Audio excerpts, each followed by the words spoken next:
What would be your read right now on Jimmy Garoppolo's security in terms of being the quarterback for the 49ers next season?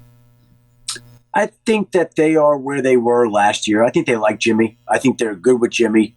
I think that they wouldn't look around and see what's out there, I think that would probably be naive. I think you investigate these things. You see what else is out there. And if something can happen or something can come along, okay, and you can make it work, then, and if it's worth it and it makes your team better, you look at that. And if not, I don't think they have any problem riding with Jimmy Garoppolo going forward. But it's just a question of what's available, who's available, at what cost, what makes your team better, what's the best option. Are they better with Jimmy Garoppolo? Would they be better off trading a player or two, or a pick or two, or a combination of pick and a player? So there's a lot of factors there that go into it. For our entire Adam Schefter conversation and more, check out the podcast below in the description. Also, like this YouTube video and subscribe to our channel. Okay, so there was Schefter.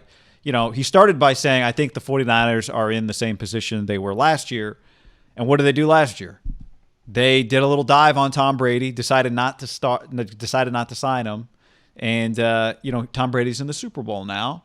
I wonder if the fact that they made that decision last year and then after they were already questioning Jimmy Garoppolo coming off a Super Bowl run, Jimmy did not play well initially and then was not healthy for a majority of the season. If I say they're in the same place last year, yeah, they're in the same place as they were last year, but now with another year of information on Garoppolo. I'm gonna push back a little bit, and not because I completely understand what he's saying. He's not living and dying every day with the 49ers. And I think a lot of people are just talking like that. Similar, they're not. They were not looking for a quarterback last year. A quarterback wasn't really on their mind. Tom Brady called them. They were not, like, to me, they're actively looking around now. I would say this year, January, February, March, are dramatically different than last year. The fan base also, Jimmy had the support. Like, he'd just been the starting quarterback for a team. Like, I think when they denied Tom, again, when he called them, it was pretty normal. It was like, yeah, of course they did. Right? This year, they are kind of, like, actively dating, I would say. They're in an open relationship. I think that's fair. I also think, he's not obviously talking about how the fan base feels, because clearly there's a big difference there. But I'm even talking about the team. No, I understand. I'm just saying that, like, I think that's, they would not have if we sniffed around that. at Stafford last year. Do you think? I don't know, because this year we don't really even know how much. The reports were they didn't ultimately offer anything. This is what I took away from Adam. Well, see what my take on that. This is kind of an educated guess because they don't want it known what they were putting out there. I think that's their key. They, unlike like the Panthers, they don't give a shit. It's fine that the Niners, did they offer the 12 or not? Here's what I know. They don't want anyone to know. Mainly because if they do get stuck with Jimmy, they don't want it. That's a lot. If you're offering 12, like, you're ready to kick Jimmy to the curb, right? So they're playing a delicate game. I think, and my guess is along that line is the conversation is, what would it, you have a conversation where what the compensation is going to be, and you don't have to make an offer, right? You don't have to offer once you know what it's going to take. You can say to yourself, that's too much. We don't want it. If someone else if they're telling you we're getting 2 2s offered, you don't need to make an offer, right? The real estate agent told you the house is going to go for $2 million. So why would you offer 1.5? Well, I'm just not going to make an offer at all. It's been reported that the Panthers and Washington were offering their ones. They don't care what anyone on their team thinks. The Niners are a little bit of a slippery slope there. They don't want it. I do think that's very telling to an agent and a camp. Jimmy's side, I'm talking. I'm with you. I'm just saying, don't you agree it's possible once you know what it's going to take, you don't have to, quote unquote, make an offer? I'm saying the same thing you're saying. You're saying they called and made an offer and now are saying there was no offer. I think if you asked the Lions GM, he'd be able, and he knew you, he'd be able to tell you what the Niners, what they were given. I would agree. Whether it was concrete or not, he's like, yeah, they were willing to give 12 and next year's 3 or whatever, right?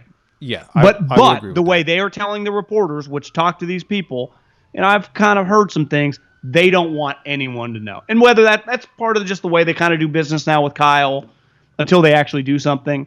I also think just part of it gets back to the Jimmy situation. There is a scenario, because they're not drafted in the top 5. None of these guys might become available, where I still like, I'm not going to overreact on February 2nd. I don't think Jimmy's a quarterback week 1, but just there is a chance that they don't have the ability to get a guy in the draft, trade for a guy, and Jimmy is just their quarterback. That, to me, is the ultimate headline of what Adam Schefter just said. He might be their quarterback again. I think there is a massive curveball, though, in this timeline.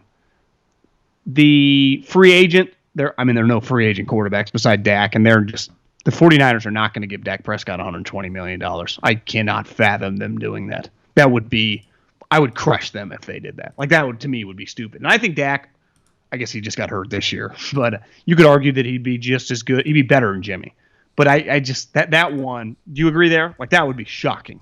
If they gave Dak some quote-unquote max contract the Cowboys wouldn't give him. I think that'd be bad business. I don't think anyone's going to do that. So all the other big names, like a Dak, a Matt Ryan, a Kirk Cousins, whatever, you have to trade for. And I think it's fair to say that none of them get traded, right?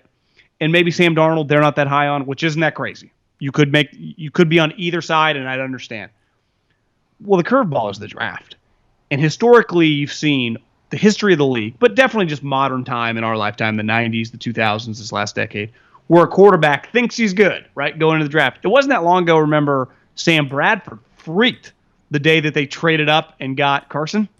Remember, he was told, like, you're the starting quarterback for the Philadelphia Eagles. And then, like, a day later, they trade up and they take Carson Wentz, like, that week. And it was like, Sam Bradford is floored. Now, I don't think Jimmy would be floored or not, but I think it's fair to say they don't get a quarterback. They just do normal free agent shit, right? Like, let some guys walk, sign some guys, extend some guys. And you're just like, yeah, Jimmy's probably their quarterback. And then, boom, draft night. You know that little sound? A trade is in.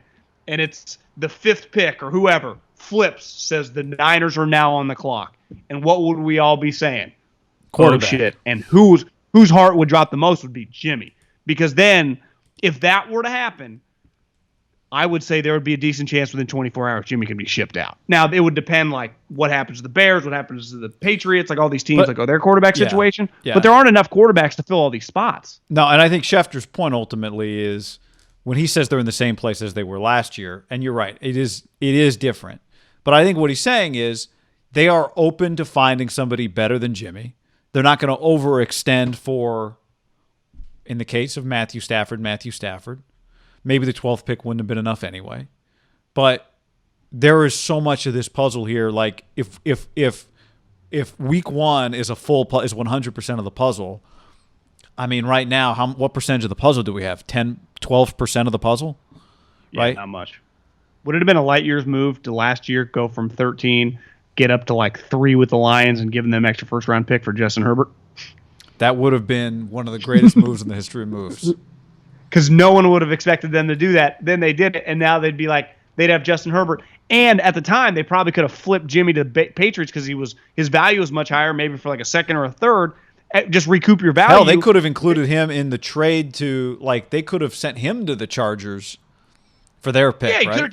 They would have had a ton of options. That would have been one of the greatest forward-thinking moves ever. It's easy to play Monday morning quarterback 10 months later, but it was this is back what I'm saying. They had the 13th pick last year, and there was zero talk of taking a quarterback, partly because there weren't going to be quarterbacks that high, but there were some quarterbacks they could have traded up and probably sniffed around, right?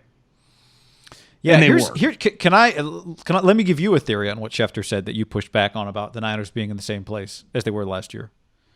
Maybe they are in a similar place. Maybe he knows that Kyle Shanahan was open-minded to moving on from Jimmy Garoppolo last year and could not do it, or it was a lot harder to do. I mean, he'd just gone to the Super Bowl. He looked better than even he looked at the beginning of this year when he was healthy. Maybe they did sniff around a little more than we know last year. Maybe they did think about a different quarterback last year, and there just weren't nearly as many options. Quarterback market, it was shit. Yeah, it was like, all right, you're going to sign Mariota, right? You weren't trading for Matt Stafford last year. You weren't going to sign Jameis. Sam Darnold wasn't getting traded. His team didn't have the second overall pick. You wouldn't have got rid of Jimmy for Foles, right? Who was really out there, right? So maybe not a lot changed for Kyle. What changed was the circumstances around Kyle and John Lynch. Because this gets back to Tom. It's easy to say now it was a no-brainer not to mess with Tom at the time. Isn't that crazy to say? I mean, I really think it was a no-brainer might be strong. It was a very, very easy decision to come to pretty quickly. Go with the younger guy, big picture. Now Tom's in the Super Bowl, and Jimmy's holding on for dear life. Wow. You see a little different, but some similarities. Bradford situation with the Eagles. Again, they hadn't had the individual success, but just like you could easily roll Bradford, but if an opportunity comes in, you got to go strike if you like the guy. Right. But they made multiple trades for that. Yeah.